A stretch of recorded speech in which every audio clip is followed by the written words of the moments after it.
Il y a un problème principal dans notre société qui fait qu'on vit dans le stress et qu'on manque de confiance en soi, c'est l'auto-jugement. Dans notre société et souvent dans notre éducation, avant de penser à l'humain, on pense à la performance.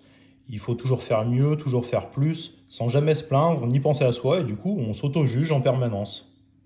Et cet auto-jugement permanent fait que quand on a un obstacle sur la route, on a des pensées négatives qui arrivent dans nos têtes et qui prennent le pouvoir. On se dit qu'on est nul, qu'on ne fait pas les choses bien, qu'on n'est pas capable, qu'on va pas réussir, qu'on a un problème, que les autres sont meilleurs et qu'ils vont nous juger. On est fusionné avec ces pensées. On les croit réelles. On a peur d'être rejeté, de souffrir et de ne pas avoir sa place, d'être humilié. Ces pensées négatives créent des émotions désagréables. On stresse, on panique, on est triste, on a honte, on passe la soirée à ruminer et à se faire des mauvais scénarios. Et ces émotions désagréables nous font perdre tous nos moyens. On tremble, on a les joues rouges, on bégaye, on perd notre répartie et notre hauteur sur les choses. Certains se mettent en colère, d'autres s'effondrent. Souvent, on est aussi dans l'évitement. On va repousser, dire qu'on est malade, essayer de passer le projet à quelqu'un d'autre. Souvent, en évitant, on s'isole. La conséquence de ces actions négatives, c'est qu'après cette situation, on reprend le tour de notre cercle vicieux.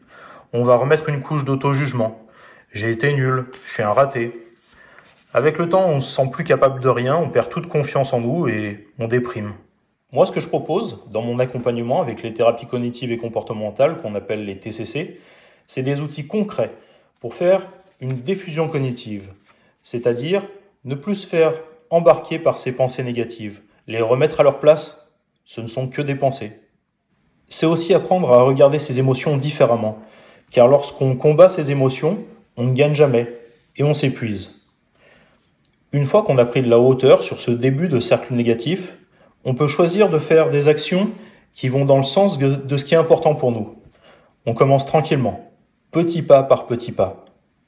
En faisant ces actions positives, on gagne confiance en soi et on peut enfin s'auto-juger positivement. On peut donc créer un nouveau cercle, un cercle positif qui s'appelle la confiance en soi. Et enfin, on peut vivre plus libre, libéré de nos peurs. Enfin, on peut reprendre les choses en main.